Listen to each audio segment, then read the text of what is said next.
할렐루야. 제 옆에 있는 분 축복하도록 하겠습니다. 뭐라고 축복하시느냐 하면 이렇게 축복하도록 하겠습니다. 다윗처럼 그렇게요 라고 축복하시겠습니다. 예.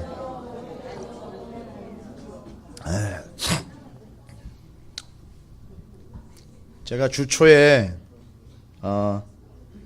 학교를 좀 다녀왔어요. 목사기 때문에 공부 다 끝난 게 아니지 않습니까? 공부를 더 계속 해야 되기 때문에 예전에 시간이 나면 시간 나는 대로 이제 학교 도서관을 자주 다니는데 멀어서요. 멀어서 일주일에 몇 번씩 가기는 그렇고 일주일에 꼭 한두 번 정도는 좀 다녀오려고 하는데 이번 주 초에 도서관에 가서 이렇게 책도 찾아보고 자료도 좀 찾아봤는데 근데 그 책꽂이에 이제 도서관에 가면 대출을 해야 되니까 책을 쭉 살피다 보면 책꽂이에 아주 여기 확 와닿는 얘기가 이렇게 문구가 적혀 있어요. 거의 뭐 유명한 명언이 아니에요. 근데 제가 봤을 때는 명언 중에 명언이에요. 뭐라고 적혀 있느냐 하면 어떤 유명한 사람의 얘기도 아니에요. 도서관 사서가 기록을 해놓은 말이에요.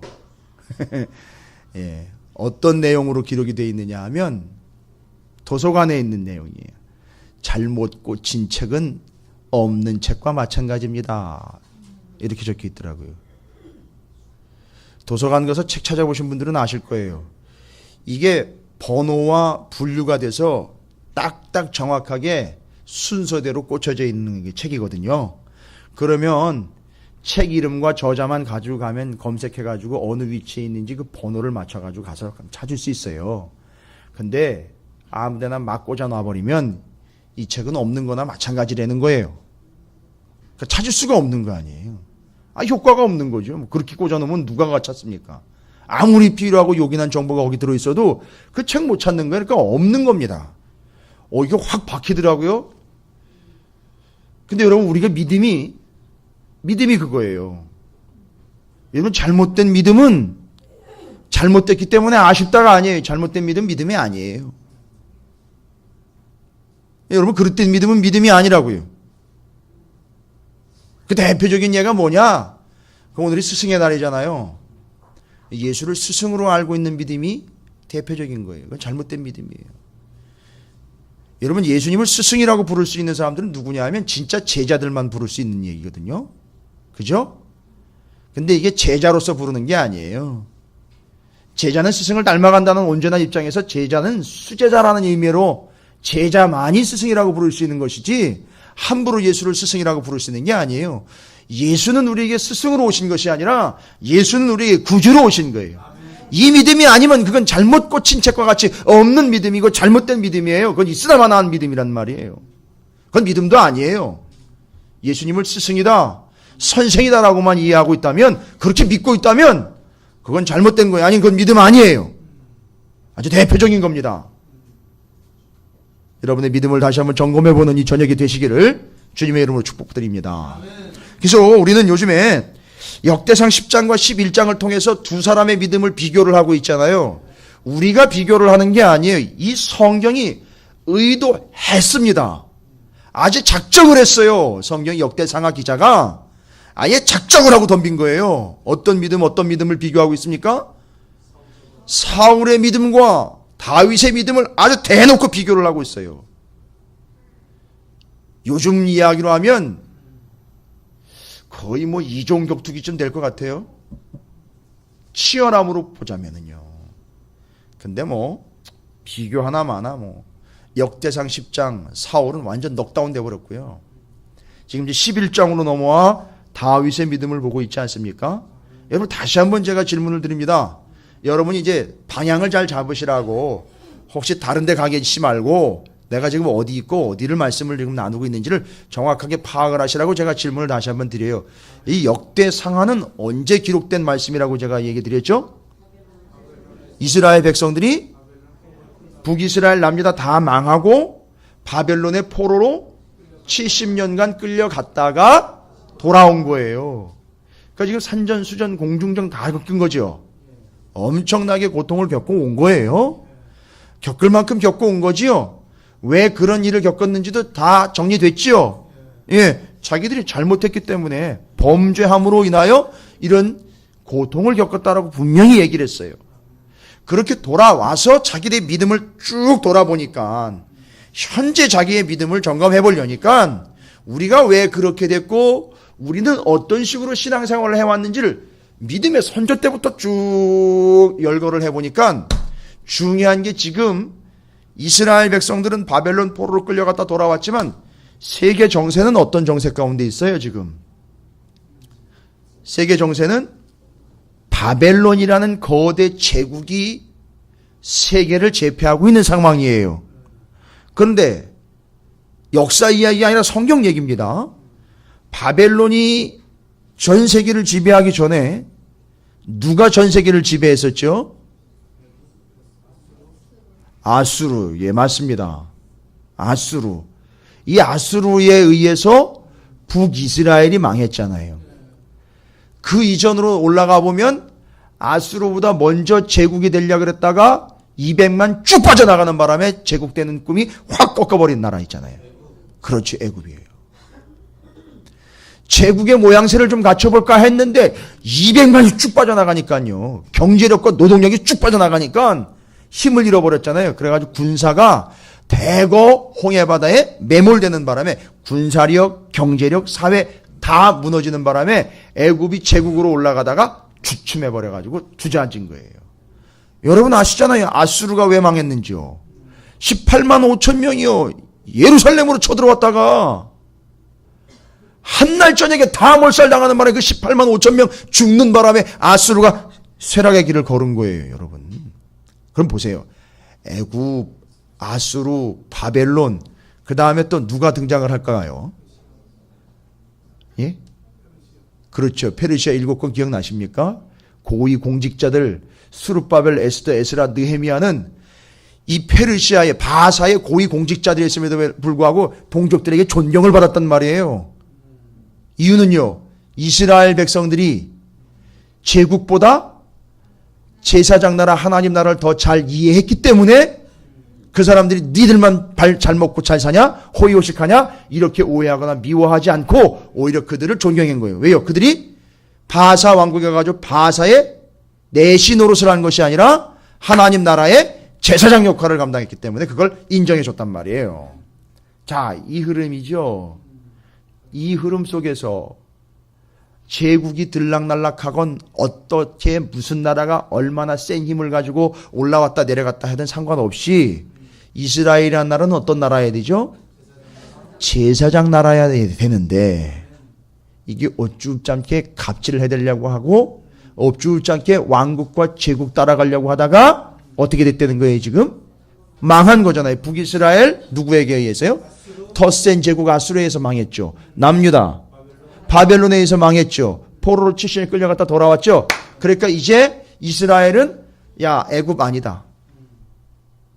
아수르도 아니다. 바벨론도 아니다.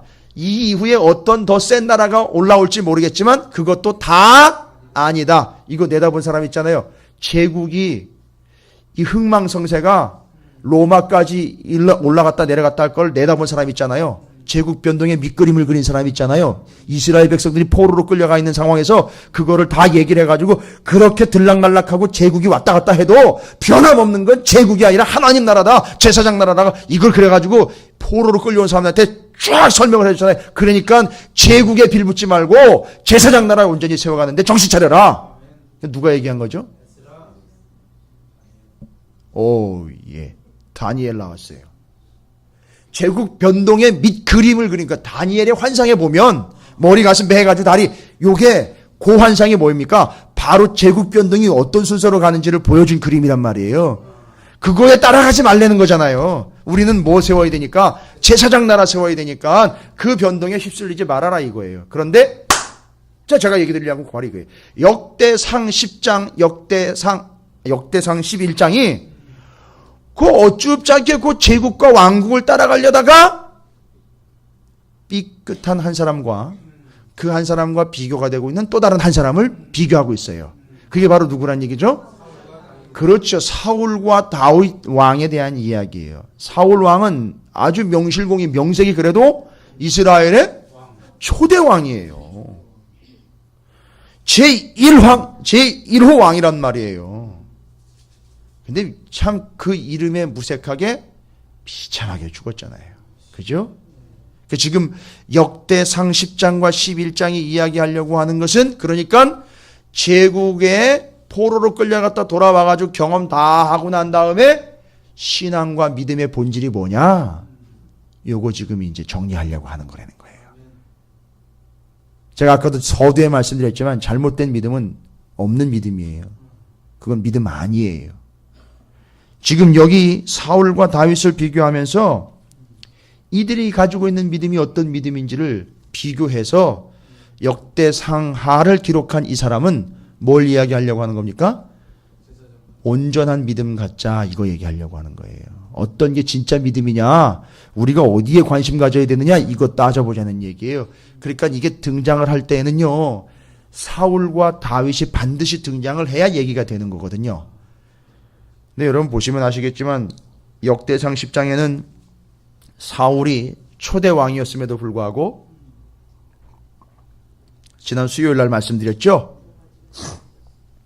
사울 왕이 우리는 왕이라고 부르지만 역대상 10장에는 제1호 초대 왕인데 왕이라고 표현을 하고 있질 않아요.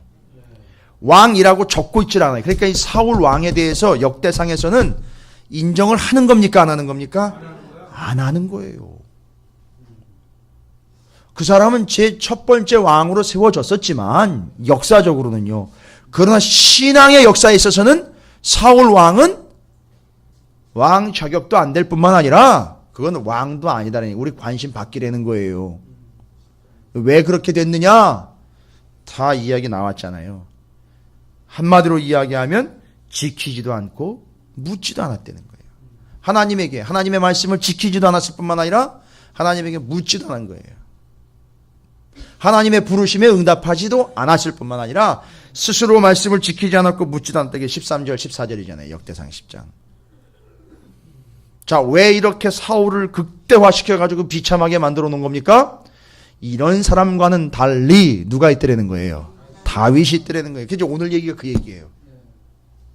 여러분 사울 이야기는 참조만 하시기 바랍니다. 절대 본받지 마시기 바랍니다. 뭐 성경에 나와 있는 이야기라고 다 교훈이 되는 얘기가 아니에요. 사울 이야기는 여러분이 절대 따라가서는 안 되는 얘기예요. 그건 절대 눈길도 주지 마십시오. 그 길은 절대 아닙니다. 그건 잘못된 믿음이에요. 그러나 다윗이 사울과 비교가 되고 있는 다윗이 오늘 역대상 11장 시작되자마자 다윗이 하고 있는 일이 무엇이냐? 왕이 되자마자 다윗이 하려고 했던 일이 있습니다. 그건 무엇이냐면 11장 1절부터 9절까지의 내용을 쭉 살펴보면 여러분 다윗이 지금 뭐를 하고 있죠? 헤브론 얘기 나오고 뒤로 넘어가면 여부스 얘기가 나오고요. 그죠? 4절부터 9절까지는 쭉 보면 여부스 땅의 주민들 거주하고 있는데 거기를 어떻게 했어요? 다윗이 뺏어서 거기가 다윗성이라고 이게 예루살렘 얘기하는 거예요. 시온산. 그러니까 지금 다윗은 수도를 정해가지고 수도를 설정을 해서 수도를 정해야 되는데 위치상 지정학상으로 보면 이스라엘 전체를 통틀어 가지고 센터가 있어요. 가운데가 있단 말이에요. 이것저것 따져보니까 제일 가운데 위치상으로도 그렇고 거리상으로도 그렇고 고도를 따져보고 뭐 여러 가지 따져봤는데 제일 정확하고 중요하고 좋은 위치가 어디더라? 예루살렘이요. 예루살렘. 여기 여부스족들의 거처인 예루살렘 그 시온산이 제일 좋은 위치들이라는 거예요. 여러분 이거 그냥 넘어가시면 안 돼요. 다윗이 풍수지리에 능해가지고 좋은 자리 좋은 터 잡는 데 능한 사람이 아니라 잘 보세요. 제일 중요한 건 온 이스라엘 가운데에다가 센터에다가 점을 찍어버렸단 말이에요. 수도를 정했어요. 그럼 여기서 이것부터 짚고 넘어가야 되는 거예요. 그 왜 다윗이 온 이스라엘을 살피면서 가운데 센터인 예루살렘에다가 수도의 성을 정해서 거기서 자기도 거하고 그 다음에 거기서 더 중요한 건 뭐예요?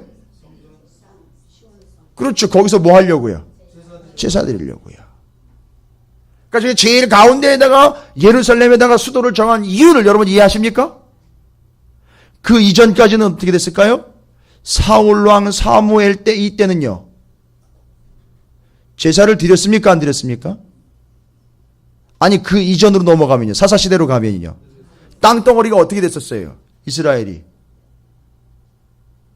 그럼 가나안 땅 들어가서 요단강 건너가 가나안 땅 들어가서 여호수아, 사사기 이때 그 땅 어떻게 배열이 됐죠?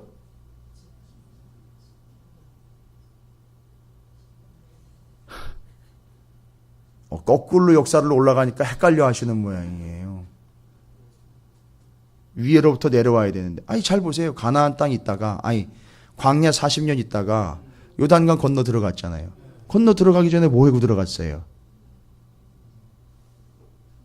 몇 집합니까? 이스라엘이? 뭐 어떻게 살았어요? 그렇죠. 땅 나눠줬잖아요. 지파별로 나눠줬죠. 그럼 지파별로 나눠졌는데 지파별로 나눠졌어도 제사 드리는 거나 예배하는 거나 말씀 배우는 거는 게을리하지 말라고 누가 그 역할을 감당했죠? 레위인들은 어디 따로 모여 살지 않고 지파별로 다 흩어졌죠? 뿔뿔이 다 흩어졌단 말이에요. 그런데 뿔뿔이 다 흩어져 가지고선 제사를 잘 드리고 말씀을 지켜 있어야 되는데 그게 안 됐단 말이죠. 그러니까 막 혼란스러운 때가 오죠. 자기들 멋대로 살고 엉망으로 살다 보니까 외적들이 침입해 들어오죠.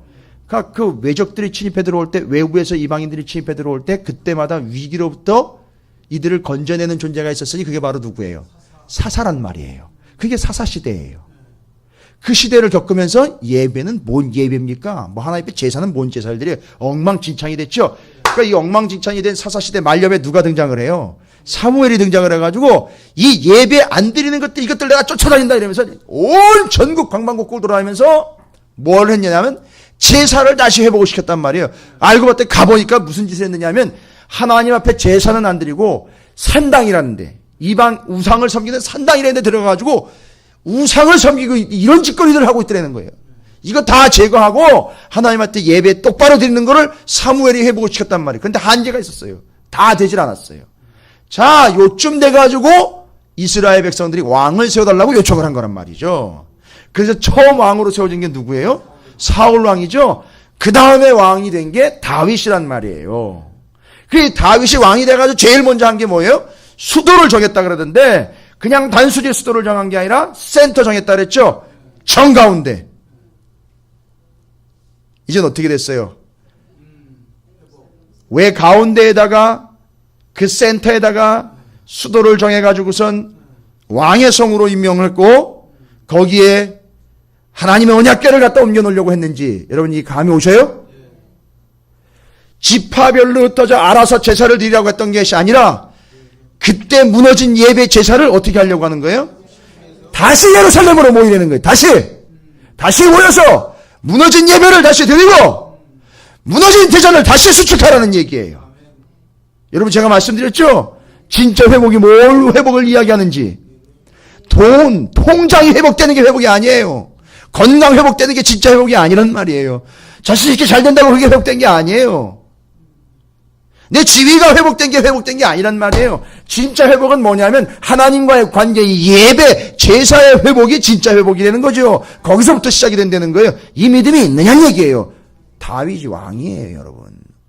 왕이면 세계 정세를 돌아가는 걸 모르겠냔 말입니다.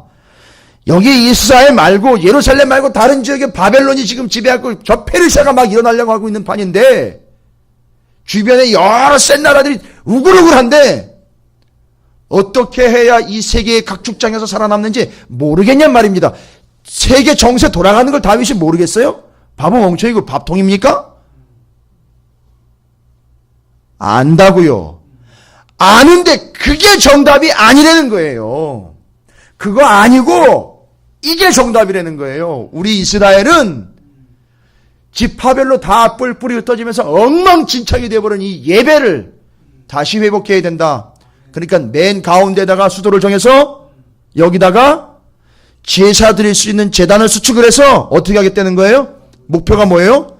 왕이니까 명령 내릴 수 있죠. 어떻게 명령 내릴까요? 여러분이 만약에 다윗 왕이라면 이제 왕이 돼가지고 처음으로 예루살렘 수도를 딱 저기서 언약궤 갖다 놓고 제단 딱 짓고는 뭐라고 명령하시겠어요, 여러분?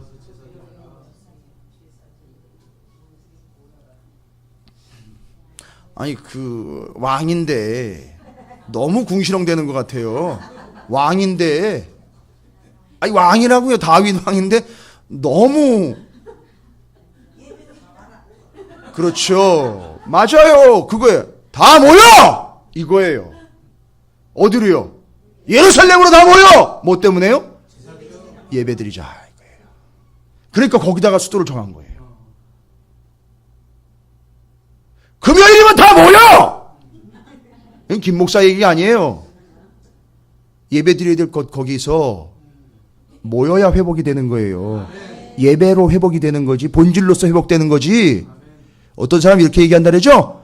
내 통장에 잔고가 좀 늘어나면 하나님 그때 예배하겠습니다. 맨 요 따위 아니에요? 그죠? 하나님 제가 삶이 좀 나아지면 그때 예배하러 오겠습니다. 미안합니다. 죽을 때까지 회복 안 됩니다. 그거는 완전히 거꾸로 가고 있기 때문에 안 되게 돼 있어요. 그건 되면 안 돼요. 하나님을 이렇게 장사꾼으로 만들어버리면 안 돼요. 하나님과 자꾸 딜하려고 하지 마십시오. 뭐가 우선이고 뭐가 중심이고 뭐가 하나님의 마음인지 여러분이 그걸 간파를 하세요. 다윗이 이걸 간파를 한 거예요. 여기다. 여기다가 중심을 세워 하나님을 예배하는 곳이 돼야 되고 여기로 모이는 곳이 돼야 된다. 여러분 이거 자기 똥꼬집이에요? 자기가 그냥 필 받아서 정한 겁니까? 자기가 그냥 감정적으로 정한 거예요? 아니요. 여러분 근거를 대라 그러면 정확하게 근거를 댈 수 있어야죠. 다윗에게 누가 쫓아와요? 아니 왜 하필 여깁니까? 라고 누가 묻는다면 야 임마 왕이라 해. 하라면 하는 거지 뭘 말이 많어. 조금 은혜 안 되죠? 다윗은 그렇게 은혜 안 되게 대답을 안 했어요. 여러분 성경에 다 나와 있어요. 신명기 12장을 가보십시오. 신명기 12장에 다윗이 왜 여기를 정했는지를 알 수 있는 근거의 구절이 나옵니다. 신명기 12장 1절부터 14절까지예요.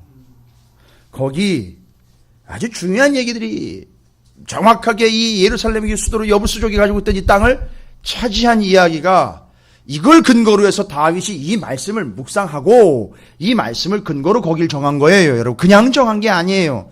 다윗은 따라서 신명기 12장의 말씀을 알고 있었습니다. 외우고 있었어요. 파악하고 있었습니다. 이걸 다윗이 밤새도록 다윗이 어릴 때부터 왕이 되고 난 다음, 아니 왕이 되기 직전서부터 이 말씀을 계속 묵상합니다. 내용이 뭐라고 나와 있죠? 내 조상의 하나님 여호와께서 내게 주셔서 차지하게 하신 땅에서, 그 땅 아닙니까? 지금 그 땅이죠. 너희가 평생에 지켜야 할 규례와 법도는 이러하니라. 너희가 쫓아낼 민족들이 그들의 신들을 섬기는 곳은 높은 산이든지 작은 산이든지 푸른 나무 아래든지 막론하고 그 모든 것을 너희가 마땅히 뭐예요? 파멸하고 그 제단을 헐며 주상을 깨뜨리며 아세라 상을 불사르고 그 또한 조각한 신상들을 찍어 그 이름을 그곳에서 멸하라. 자, 누구의 이름을 멸하라? 우상의 이름을 멸하고 그 다음 얘기는요. 너희 하나님 여호와께서 너희가 그처럼 행하지 말고 오직 너희 하나님 여호와께서 자기의 이름을 드시려고 너희 모든 지파 중에서 택하신 곳인 그 계실 곳으로 찾아 나아가서 누구의 이름은 파멸되고요. 우상의 이름은 파멸되고 누구의 이름은요. 하나님의 이름은 두려고 계획한 거기를 너희는 어떻게 하라는 거죠? 찾아 나아가라는 거예요. 이걸 근거로 해서 다윗이 찾아낸 게 예루살렘이에요.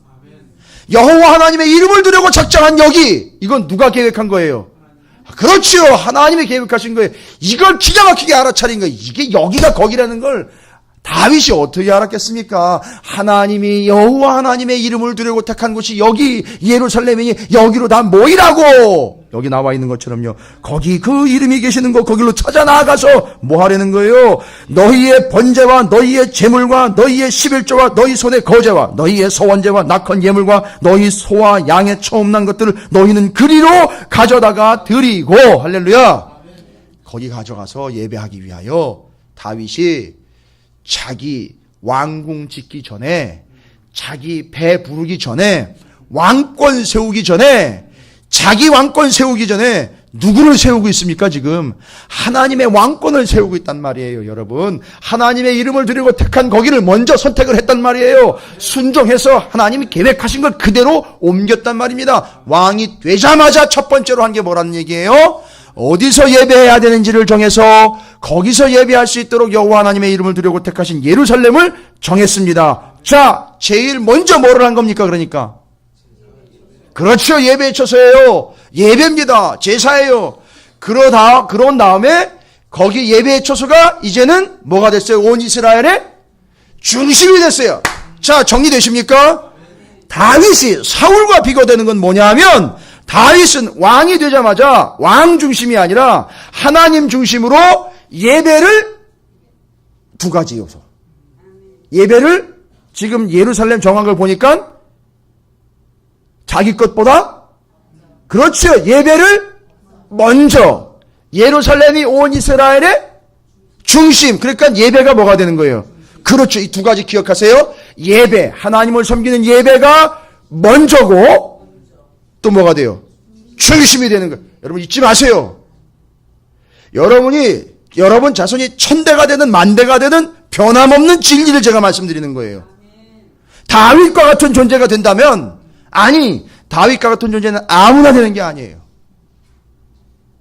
왕이 되자마자 자기 왕권을 세우는데 혈안이 된 것이 아니라, 어디서 예배해야 되나?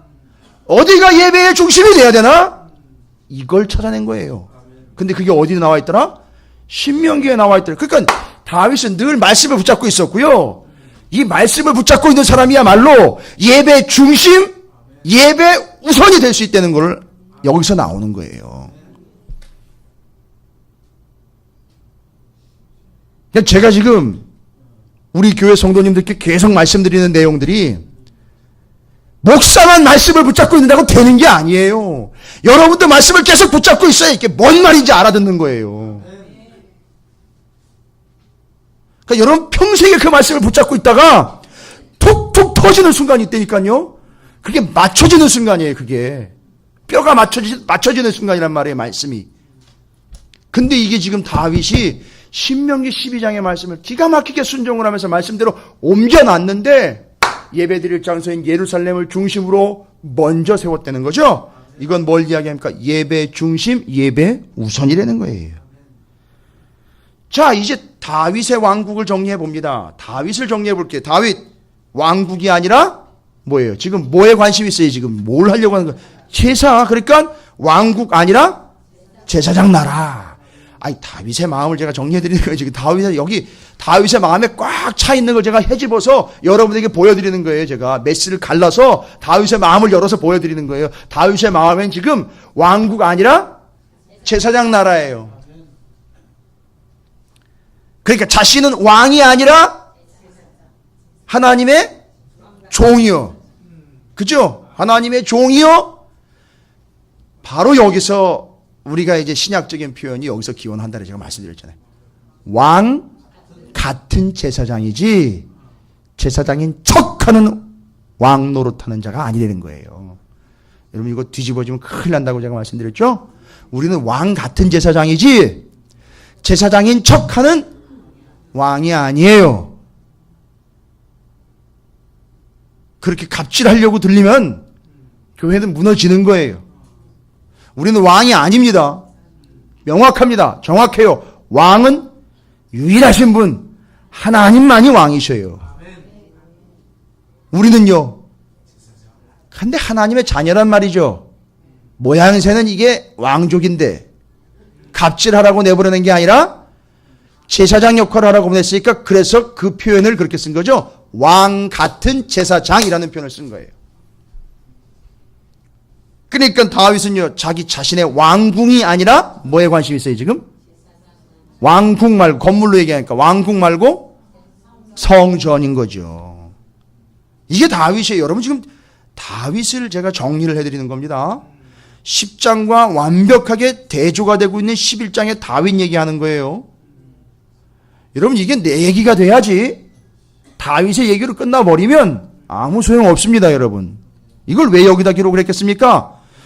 포로에서 돌아온 이스라엘 백성들이 이렇게 됩시다라고 이야기하는 거 아니에요, 지금. 이렇게 가야 됩니다. 이게 본질이었습니다라고 다시 역사를 되짚어 보는 거 아닙니까? 그죠? 그러니까 지금 여러분도 그걸 그렇게 파악을 하셔야 된다는 거예요. 다윗처럼 잘 파악하시고 돌아온 이스라엘 백성들처럼 잘 파악을 하시라는 겁니다. 그래서 왕국 아니라 제사장 나라예요. 왕이 아니라 하나님의 종, 왕 같은 제사장인 거예요. 왕궁 아니라 성전인 거예요. 정치 잘 하려고 하는 게 아니라 뭐 하려고 하는 게 정치 아니라 제사 잘 드리려고 하는 거예요. 그죠? 삶의 앞선 그 어떤 것보다도 우선되는 예배, 삶의 중심 예배, 이거 얘기하는 거예요. 다른 건 다 잊어버리셔도 두 가지 잊지 마세요. 삶의 중심, 삶의 우선. 그것이 뭐라고요? 예배라는 거예요. 다윗은 그 예배를, 제사를 드리기 위해서 예루살렘을 그 센터에다가 정하고 다 이리로 모이라고 이야기한 거예요. 잘 보세요. 다윗이 예배 중심, 예배 우선, 센터를 예루살렘을 정해가지고 다 모이라고 이야기했고, 다른 사람들은 다 모이라고 이야기하고 자기는 빠졌을까요? 아니요. 자기가 앞장섰죠. 자, 이게 어떤 결과를 가져왔는지 한번 보세요. 9절을 한번 보십시오. 9절입니다. 다윗을 평가하죠. 바로 이것의 결론이에요. 보시면 뭐라고 나와 있습니까? 9절 함께 읽어보도록 하겠습니다. 시작. 만군의 여호와께서 함께 계시니 다윗이 점점 강성하여 가니라. 할렐루야. 이놈의 이 9절 이걸 맨 앞에다 놓고 이렇게 되기 위하여 무엇을 할까? 이게 혈안이 되어 있잖아요, 지금은. 이게 아니에요. 이건 역대 상하를 기록한 사람이 다윗과 사울을 비교해서 정리를 끝낸 내용이에요. 이건 진리로, 이 기록된 말씀으로 이건 진리가 돼서 끝난 얘기예요. 이걸 조건을 달아가지고 뭘 변형을 시킨다거나 다른 이유를 단다거나 다른 변수를 여기다가 적용을 해서는 안 되는 거예요. 이거 그대로. 제가 뭐라니까. 성경이 그렇다면 그런 거예요. 그렇게 된 거예요. 만군의 여호와께서 함께 계시죠. 여러분, 만군의 여호와 뭐예요? 온 군대, 이 세상 군대를 주관하고 있는 왕이라는 얘기예요. 또 한 가지 의미는요, 만왕의 왕이시잖아요. 여러분, 왕중왕 아니에요. 뭐 진짜 이종격투기 합니까? 왕중왕전 다르게? 뭐 가요 무대 하는 거예요? 그런 거 아니에요. 왕중왕 아니에요. 하나님은 왕중왕이 아니라고요. 여러 왕들 중에 뛰어난 왕이 아니고요. 왕들을 다스리는 왕이에요. 그게 만왕의 왕이라는 거예요. 여기 만군의 여호와라는 게 다 그런 의미인 거예요. 정확하게 정리를 하세요. 어정쩡하게 정리해가지고 하나님 망신, 교회 망신, 성도 망신, 그러니까 세상이 저건 뭐 교회인지 뭔지도 모르게끔 바깥에서 이상한 집단으로 보고 아주 영향력 없는 집단으로 바라보면서 시시하게 보고 있는 거 아닙니까?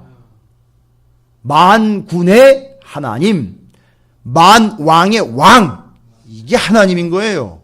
그러니까 왕도 하나님 앞에서는 신하인 거예요. 그러니까 어떤 왕이 감히 하나님 앞에 감히 목을 뻣뻣이 쳐들고 고개를 빳빳이 쳐들고 쳐다봅니까? 아니라는 거예요. 다윗은 그걸 알았어요. 그래서 하나님, 나는 하나님의 종입니다. 저는 하나님을 예배하는 예배자이지 하나님 앞에 갑질해야 되는 왕이 아닙니다. 이렇게 아주 탁 꿇어버린 거예요. 그러니까 하나님이 그런 다윗을 보고 뭐 했다 그래요? 내 마음에 합한 자다라고 이야기했단 말이에요. 보세요. 다윗이 그렇게 예루살렘 신명기 12장의 말씀을 여호와 이름을 두려고 택한 곳이 어딘지를 말씀을 통해서 정확히 깨닫고 하나님 예배 중심, 하나님 예배 먼저, 예배 우선. 그러니까 이게 뭔 얘기입니까? 9절에 보면 여호와께서 함께 계시니라 그랬잖아요. 근데 그것보다 앞서서 왜 하나님이 함께 하시게 됐는지 이유를 여러분 아시겠어요? 예배를 드립니다. 예배 중심이에요. 예배가 우선이에요. 하나님 앞에 무릎 꿇습니다. 그죠? 근데 예배를 드리려면 어떻게 돼버린 거예요? 자리가, 위치가. 하나님께 가까이 가잖아요. 그러니까 하나님께 가까이 가고 딱 보면 곁에 계시는 거예요, 하나님이. 그렇죠? 그러니까 지금 여기 여호와께서 함께 계시니라는 말은 함께 계신다는 얘기는 다윗이 늘 뭐 했다는 얘기예요? 그렇죠. 예배했다는 거예요. 삶이 곧 예배했다는 거죠. 그러니까 하나님이 함께 하신 거예요. 정리되셨죠? 예. 근데 이게 끝이 아니에요. 다윗은 여기서 정리를 하면 정말 아쉽게 맺어지게 되죠. 3절이 보세요. 3절. 원래 하고 싶은 얘기는 요거예요. 3절에 이에 이스라엘 모든 장로가 헤브론에 있는 왕에게로 나아가니 헤브론에서 다윗이 그들과 여호와 앞에 언약을 맺으며 그들이 다윗에게 기름을 부어 이스라엘의 왕으로 온 이스라엘 다 이제 다윗을요 12지파가 다 인정해서 왕으로 세웠어요. 예전에는 유다 지파만 왕으로 세웠고 베냐민만 또 왕으로 세우고 이런 개념들이 이제 뒤에 나오잖아요. 원래는 이제 다윗을 유다 지파만의 왕으로 처음 세워졌었어요. 나머지 11지파를요 누가 데리고 올라갔어요? 아니죠. 그건 북이스라엘 남녀로 넘을 때고 이스보셋. 역사가 좀 헷갈리네요. 하여튼 그렇게 해서 그 헤브론 그러니까 베냐민 지파를 중심으로 한 다른 지파들과 유다 지파를 한 나머지 한 지파만 딸랑 남겨놓고는 다윗이 유다 지파만의 왕으로 반쪽짜리도 아니에요.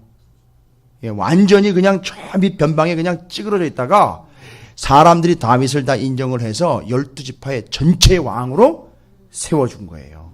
자, 근데 이 모습이 전체 이스라엘 지파의 이스라엘 왕으로 세워졌는데 이걸 보고 이스라엘 백성들이 뭐라고 평가를 했는지 보십시오. 3절 뒷부분에 여호와께서 사무엘을 통하여 전하신 뭐대로 되었더라? 말씀대로 되었다. 여러분 다윗은 더 중요한 게 뭐냐 하면 여기 나와 있는 게 말씀대로 되었더라라는 거예요. 이 다윗의 특징이 뭐냐면 말씀대로 되는 인생이에요. 뭐 하나 빠짐없이 말씀대로 되더라는 거예요. 그런데 여러분 왜일까요?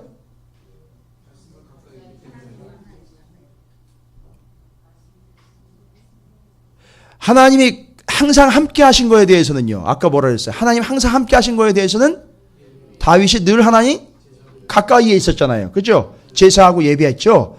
근데 말씀대로 되는 인생이다라는 얘기는요. 여러분 예루살렘 정할 때 어떻게 정했다 그랬어요? 신명기 12장 딱딱 연결이 되죠. 다윗이 어떤 삶을 사는 거예요?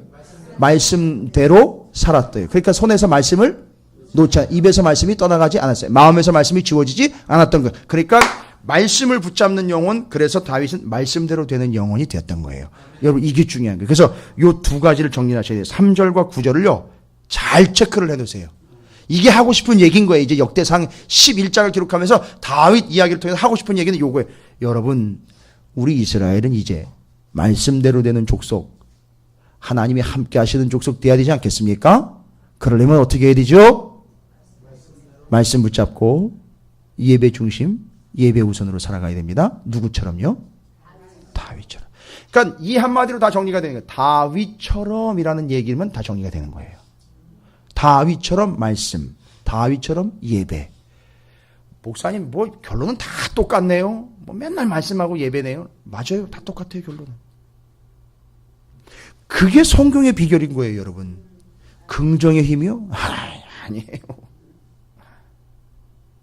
뭐 내일은 잘 될 거야. 난 잘 될 거야. 무조건 잘 될 거야. 하는 일마다 될 거야. 아니 이게 어디서 나온 건지 모르겠어요. 다윗을 보세요. 여기서 나오는 거는요. 그냥 무한 긍정의 힘이 아니에요. 이건 말씀과 예배 중심인 한 나라의 왕이 하나님 앞에 종으로서 얼마나 신실하게 섰는지를 바라보고 있는 거예요. 기억하십시오. 이 밤에 함께한 여러분들은 아주 중요한 인생의 원리를 여러분이 터득하신 거예요. 이 믿음 갖기를 주님의 이름으로 축원을 드립니다. 다윗의 믿음이 여러분의 믿음이 되시기를 주님의 이름으로 축원드립니다. 이거 엉뚱한 데다 갖다 꽂아 놓지 마십시오.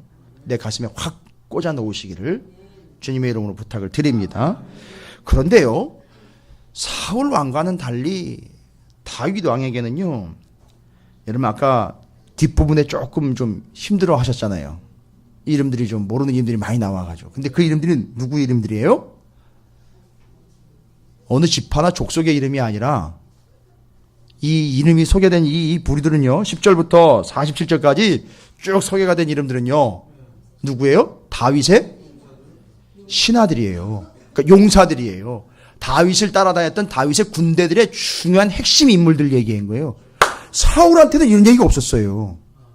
근데 다윗의 뒤에 다윗을 따라다니는 용사들이 있었는데 주로 다 이제 군사들이겠죠? 함께 창을 쓰고 함께 싸우며 나갈 수 있는 용사들이겠죠? 근데 많은 인물들이 기록이 돼 있어요.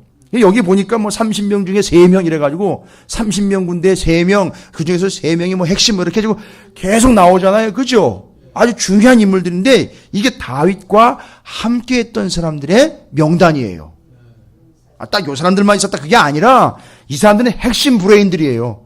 핵심 파워들이에요. 그러니까 참모들입니다.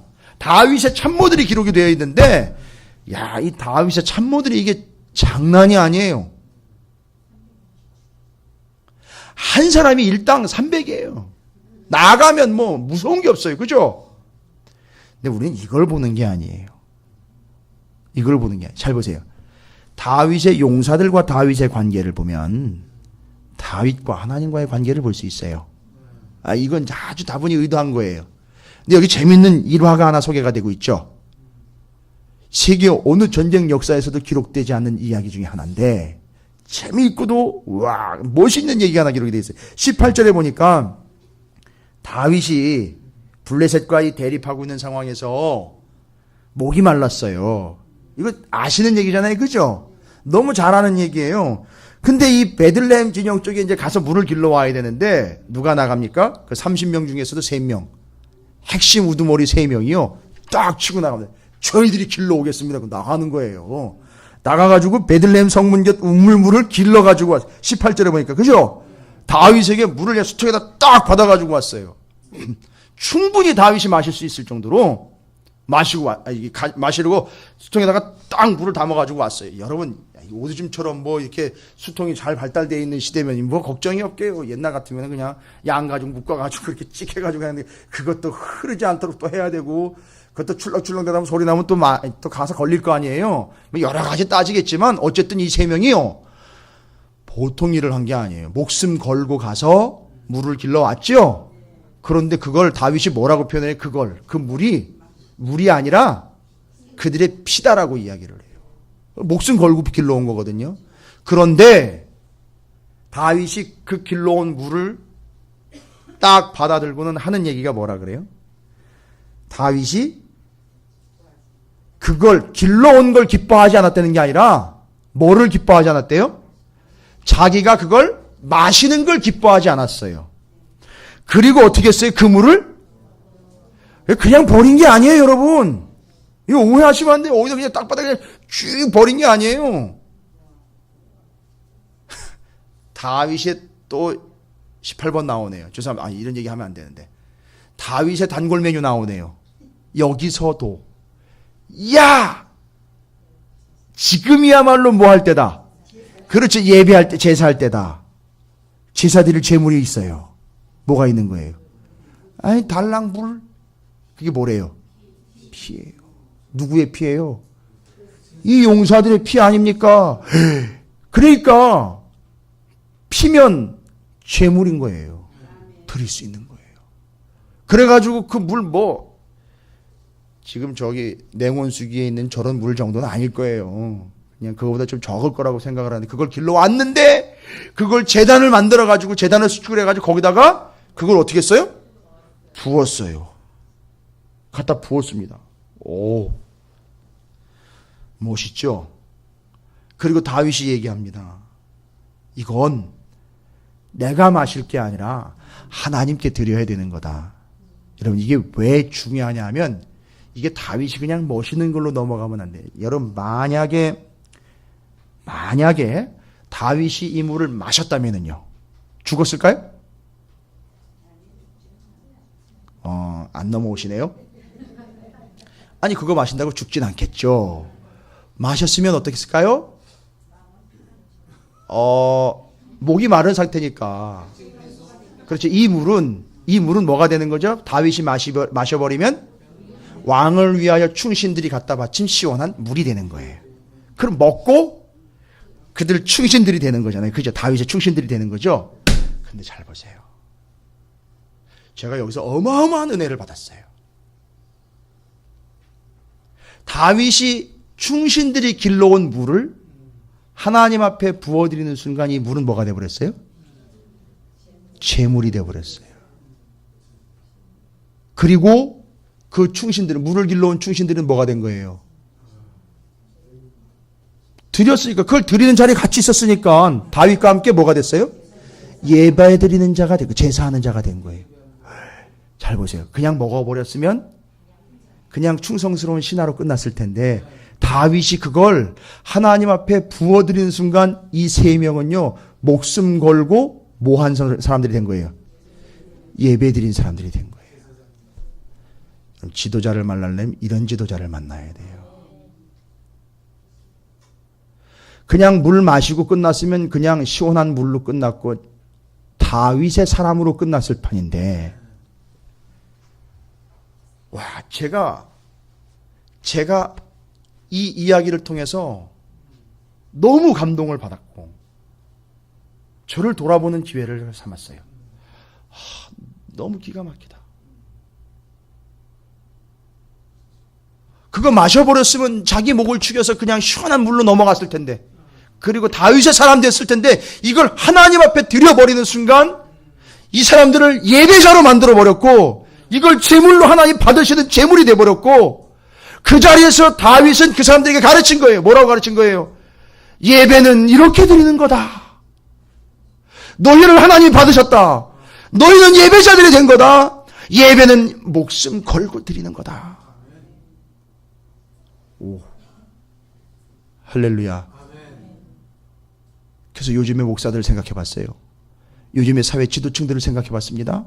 지도자들이라고 목에 힘주면서 뭐 다 가릴 거 없어요. 정치권이 됐든 사회가 됐든 문화가 됐든 어떤 분야의 교육이 됐든 이 종교계가 됐든 신앙을 가지고 특별히 교회 안에 저와 같은 목회자들을 생각을 해봤어요. 성도들이 피와 땀 같은 것을 가져와 하나님 앞에 드리는 것들로 하나님 앞에 온전히 예배하게 만들어 하나님께 드려지는 제물을 삼아줘야 되는데, 자기가 마시고 자기를 채워버리는 그냥 욕구 충족용으로 그렇게 써버리는 사람들이 한둘이 아니라는 거예요.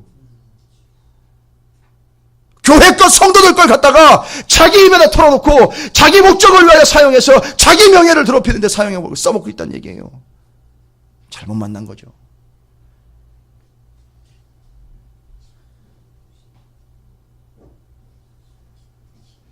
이 다윗 정말 이런 사람이에요. 여러분, 그래서 여러분께 제가 말씀드려요. 제가 올 여름에 공부를 하러 미국을 들어가야 되는데 예배를 한 3주 빠져야 돼요. 하나님이 계속 그건 아니라고 얘기를 하시더라고요. 그래서 제가 못 가게 됐습니다. 제 아내한테 얘기했어요. 안 되겠다. 담임 목사가 3주나 제단을 비운다는 건 말이 안 되는 거다. 공부가 중요한 게 아니다. 내가 여기서 성도들한테 가르칠 수 있는 건 바로 이건데 안 되겠다 이건. 제가 얘기했습니다. 그냥. 안 되겠습니다. 저는 제 교회를 지켜야 될 것 같습니다. 저에게 주신 건데 제가 담임 목사로서 강단을 비운다는 거, 이 제단을 비운다는 거는 제가 요즘 이야기하는 거랑 맞지 않는 것 같습니다. 장로님들께 제가 정중하게 지난번에 부탁을 드리면서 결정을 한 부분이긴 하지만 이건 하나님 앞에서 제가 담임 목사로서 단호하게 결정을 해야 되는 부분이었던 것 같아요. 그래서 이제 말씀드립니다. 속 시원하게 말씀드리고 그냥 은혜스럽게 제가 우리 찾으시는 교회 이 강단을 지키고 여기 예배자들을 제가 참된 예배자를 세우는 일에 다윗처럼 저는 매진해야 되고, 오늘 제가 확실히 응답을 받았어요. 다윗처럼 세워야 되겠다. 그들로 내 이익을 채우는 거나 내 목적을 달성하기 위하여 교회가 성도가 내 수단이 되는 건 아니다. 저들이 그 3명의 목숨 걸고 길러온 그 물을 하나님 앞에 부어드리는 것처럼 내가 이제 부어드리는 역할을 해야지 그건 내가 마시면 안 되겠구나. 그렇게 여러분과 함께 하겠습니다. 여러분이 제 뜻을 우리가 함께하는 이 하나님 앞에 온전한 이 예배의 처소인 찾으시는 교회가 이 예루살렘과 같이 다윗이 먼저 중심이 되어 세웠던 그 예루살렘의 제사와 같이 우리 교회가 그렇게 세워지기를 바라는 마음으로, 이건 저에게 주신 사명이에요. 여러분이 부담 갖지 않으셔도 됩니다. 이건 제게 주신 사명이에요. 네가 다윗과 같은 자가 되어야 되지 않느냐. 네가 마셔버리지 말고 누가 뭐라 그러지 않지만 당연하게 받아들이지 말고 그들을 예배자로 만드는 일이 있다면 그들을 제대로 된 예배자로 만들어줘야 되지 않겠느냐. 그들이 드린 것들 제대로 드릴 수 있도록 네가 섬겨줘야 되는 거 아니야. 이 세 명의 충신들의 피가 헛되이지 않도록 하는 것, 그게 다윗의 사명이었고 그게 왕 같은 제사장의 사명이었다. 네가 그렇게 해라. 그래서 주일날 얘기 안 드리고 지금 얘기 드리는 거예요. 괜히 또 뭐 자랑함내 뭐 이런 거 될 수 있으니까 여러분 제 마음을 좀 이해해 주시기 바랍니다.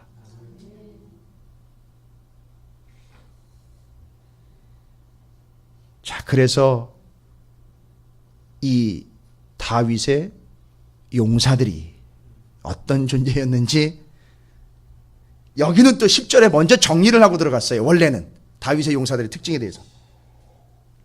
여러분 아까 3절과 9절에서 다윗에 대해서 정리했죠. 어떻게 된 뭐라 그랬죠? 다윗에 대해서. 다윗이 말씀대로 되는 인생이었고 예배 중심, 예배 우선적인 사람이었죠. 그리고 하나님 가까이 하는 사람이에요. 하나님 항상 함께 하는 사람이었죠. 근데 이게 이런 다윗 곁에 있었던 바로 이 다윗의 용사들은요, 10절에 보면 나와 있어요. 이건 아예 시작하면서, 그러니까 이 명단을 구구절절 이렇게 기록해 놓은 이유가 있어요. 이 사람들 괜히 기록한 게 아니에요. 다윗의 용사들은 어떤 특징이냐면 다윗에게 있는 용사의 우두머리는 이러하니라. 이 사람들이 온 이스라엘과 더불어 다윗을 힘껏 도와 나라를 얻게 하고 그를 세워 왕으로 삼았으니 이는 여호와께서 이스라엘에 대하여 이르신 말씀대로 함이었더라. 그러니까 이 용사들의 특징이 뭐예요? 그러니까 용사들의 특징은 다윗이 시키는 대로 한 게 아니라 다윗이 늘 붙잡고 있었던 말씀 있죠. 이 신하들이 말씀대로 하는 사람들이었어요. 이거 쉬운 일이 아니거든요. 누굴 보고 이렇게 한 거예요? 다윗 보고 한 거란 말이에요, 여러분. 말씀 붙잡고 있는 다윗을 보니까 야, 내가 다윗의 마음을 흡족하게 해주는 게 아니라 다윗 붙잡고 있는 그 말씀을 따라야 되는 것이구나. 나도 저 다윗과 같이 예배자가 돼야 되는 거구나. 말씀을 순종하는 자가 돼야 되는구나. 이 다윗의 용사들의 특징은 말씀대로 행하는 자들이었다는 얘기예요. 이게 안 될래야 안 될 수가 없는 거예요. 그러니까 다윗이요. 여러분에게 오늘 참 깊고 깊은 묵상거리가 제시가 된 거예요. 여러분 이 역대상 11장 10장 넘어가면서 11장에 어마어마한 내용들이 기록이 되어 있는 거예요. 사울 왕은 하고 싶은 얘기가 없어요. 지금 사울 왕은 관심이 아니에요. 지금 다윗은 다 꽂혀버린 거예요. 후손들이 지금 평가하고 있는 거라고요. 후손들이 지금 얼마나 지난 겁니까 도대체? 한 570년 지난 거 아닙니까? 거의 600년이 지난 후대가 다윗을 600년 뒤에 평가했는데 아주 생생하게 리얼하게 평가를 하고 있어요. 잊혀지지 않는 거예요. 지워지지 않는 가치. 우리도 이렇게 살아야 되지 않겠느냐. 여러분, 저와 여러분 이런 관계가 되기를 주님으로 축복합니다. 다윗이 말씀을 붙잡고 예배 중심이요, 예배 우선이었고 하나님이 늘 함께 하시는 그 하나님과 가까이 갔던 그런데 그걸 본 신하들은요 말씀대로 행하였던 자들이에요. 그리고 다윗이 그들을 진정한 예배자로 세워줬어요. 자기가 먹었음을 대고, 아니 먹는다고 누가 뭐라 그럽니까? 마신다고 누가 뭐라 그래? 그런데 그걸 하나님 앞에 부어드려서 그 사람들이 순간 다윗의 충신이 되는 것이 아니라 하나님의 예배자가 되어버린 거예요. 제가 여러분 그렇게 섬길게요. 김 목사 먹이고 입히는데 등골 뼈 빠지게 하는 게 아니라 여러분이 하나님 앞에 참된 예배자로 서실 수 있도록 제가 도와드릴 테니까 그렇게 믿고 함께 가자고요. 그게 다윗과 신하들의 관계예요. 마지막으로 한 말씀만 더 드릴게요. 다윗의 용사들의 명단 가운데요 참 희한한 명단들이 들어와 있어요. 보셨는지 모르겠지만 39절 한번 보십시오. 39절에 제일 처음에 누가 소개가 되고 있죠? 암몬 사람 셀렉이에요. 아니 누군지 몰라요. 저도 잘 몰라요. 그런데 이 출신을 이야기하는데 어디 출신이래요? 암몬이래요. 암몬은 누구예요? 누구의 후손이에요? 모압 암몬이잖아요. 그죠? 그러니까 롯의 딸, 큰 딸과 롯 사이에서 태어난 것이 모압 족속. 그 다음에 롯의 둘째 딸, 작은 딸과 사이에서 태어난 게 암몬이에요. 그러니까 암몬은 그러니까 이스라엘 백성이 엄밀하게 따지면 아니에요. 왜냐? 이 지금 12지파는 아브라함 후손이기 때문에 직계 후손들이니까 아니에요. 그리고 더군다나 암몬 족속 이래버리면 이제 이방이 돼버린 상황이잖아요. 그죠? 아니 물론 쭉 올라가면 하나라지만 이건 말이 안 되는 거잖아요. 너무 올라가 버리면. 근데 어쨌든 다 올라가면 다 하나죠. 뭐 결론은. 그죠? 그러니까 지금 암몬 사람 셀렉 그 다음에요. 41절에 보세요 또. 여러분 익숙한 이름 하나 나오네요. 이방인 가운데 41절에 햇사람 우리야. 누구예요 이거? 밧세바. 예, 기억나시죠? 햇사람이에요. 이것도 이스라엘 백성이 아니에요. 또 46절 보세요. 암몬 나왔었는데 46절에 또 나오네요. 모압 사람 이드마가 나오네요. 잘 보세요. 그러면 암몬, 헷, 모압 이건 이스라엘 백성이 아니네요. 그런데 이스라엘 백성이 아닌 이방인들이 다윗의 용사 핵심 브레인 가운데 끼어 있다는 얘기네요. 여러분 이건 뭘 얘기하는 걸까요 도대체? 이방인들도 구원받은 거예요. 그렇죠. 이방인들도 하나님을 예배하는데 나온 거죠. 여러분 지금 우리가 민수기 끝나면서 도피성 얘기 드렸잖아요. 거기 들어갈 수 있는 자격이 누구라 그랬어요?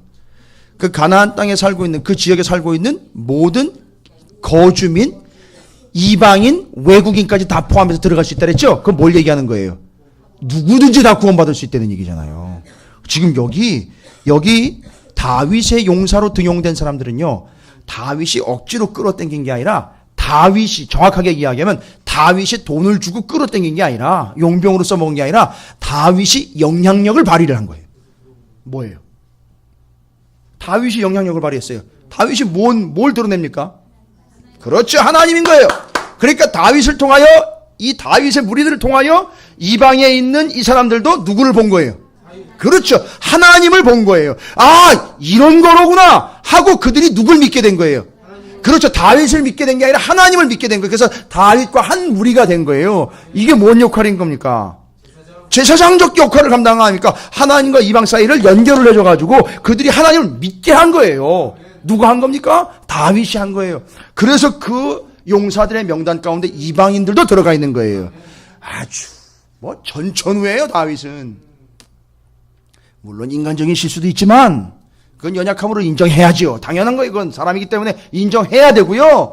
그런데 도저히 정말 연약한 사람으로서는 감당할 수 없는 이런 업적들과 어마어마한 일들을 이 믿음의 기준들을 보면 정말 완전하다, 거의 퍼펙트하다라 그럴 정도로 이렇게 그의 모습, 그의 용사들의 모습 속에서 다윗이 어떤 인물인지를 우리는 발견해낼 수 있다는 거예요. 그러니까 이 이야기는 뭡니까? 그것이 기준이 되어야 된다는 거예요. 다윗과 그의 용사들이 기준이 되어야 된다는 거예요. 포로로부터 돌아온 땅에서 이렇게 살아야 된다. 이게 600년 전 얘기거든요. 근데 600년 전 얘기가 진리가 된 거예요. 시간이 갔다고 오래됐다고 넘어가는 게 아니라 이건 바로 하나님의 말씀이기 때문에 진리가 된 거예요. 이렇게 살아야 된다는 거예요. 그러면요. 이후로 지금 몇 년이나 흐른 겁니까? 예? 2000년 이상이 지금 흘렀는데요. 지금도 여전히 이거는 우리에게도 동일한 거예요. 제가 다윗과 같은 입장에 여러분과 다 같이 한 용사가 되어서 우리가 또한 여러분이 또 저 세계에 대해서 다윗과 같은 그런 존재가 되어서 이 역할들을 감당하며 이렇게 하나님 앞에 나아가야 된다는 걸 우리 찾으시는 교회 사명으로 이 밤에 주시는 겁니다. 제발 잊지 마세요. 이것이 여러분의 믿음이 되기를 바랍니다. 이것이 정말 우리가 회복되는 정말로 온 마음으로 하나님만을 바라며 목자이신 하나님의 마음을 바라며. 근데 오늘 말씀에 보니까 다윗을 부를 때에 이스라엘의 목자로 부른 것을 이야기하고 있어요. 이스라엘을 거느리고 또 다윗이 이스라엘의 목자로 부름받은 것에 대해서 이야기를 합니다. 역대상에서 다윗이 목자로 부름받았다라고 이야기를 합니다. 그게 뭔 얘기예요? 다윗이 예전에 양을 쳐봤잖아요. 그 개념인 거예요. 그걸 다 정리를 한 겁니다. 다 요약이 된 거예요. 그러니까 여러분 이 분명한 말씀들을 여러분께서 확인하시면서 2절에 나와 있어요. 11장 2절에 뒷부분에 이스라엘의 목자가 되며 라고 나와 있어요. 너 옛날에 양 쳐봤지? 그와 같이 네 백성이 내 백성이 너에게 그런 존재. 그러니까 너는 목자지. 그 양들을 쳐야 되는 입장이지. 네가 잡아먹는 게 아니다. 이 얘기인 거예요. 그러니까 지금 다윗은 그걸 깨닫는 거죠. 그래서 그 양떼를 이끌고 주님께로 가는 겁니다. 그 역할을 감당하는 것이고 하나님과의 관계에서 예배, 그 용사들과의 관계에서 예배자. 하나님을 온전히 예배하는 그 모습과 자세들. 그 다음에 그 이방인들도 그 속에 끼어 있다는 이 제사장적 역할을 감당했던 그의 모습. 이것이 저와 여러분의 모습이 되시기를 주님의 이름으로 축원을 드립니다. 이것은 온 마음이 아니면 안 돼요. 온전한 마음이 아니고서는 감당할 수 없습니다. 온전한 믿음이 아니고서는 이건 감당할 수 없어요. 이 밤에 여러분이 하나님 앞에 온 마음을 다하여 다윗과 같이 온전한 마음으로 온전한 믿음으로 세워지시는 복된 자리가 되시고 다윗과 그의 용사들의 믿음이 2000년 이상 거의 3000년 이상이 넘어가고 있는 이 시대에도 600년이 흐르고 난 다음 포로로부터 돌아온 그들에게 정답이 되었던 것처럼 우리에게도 정답이 되어 여러분을 이끌고 가는 말씀과 능력이 될 줄로 믿습니다.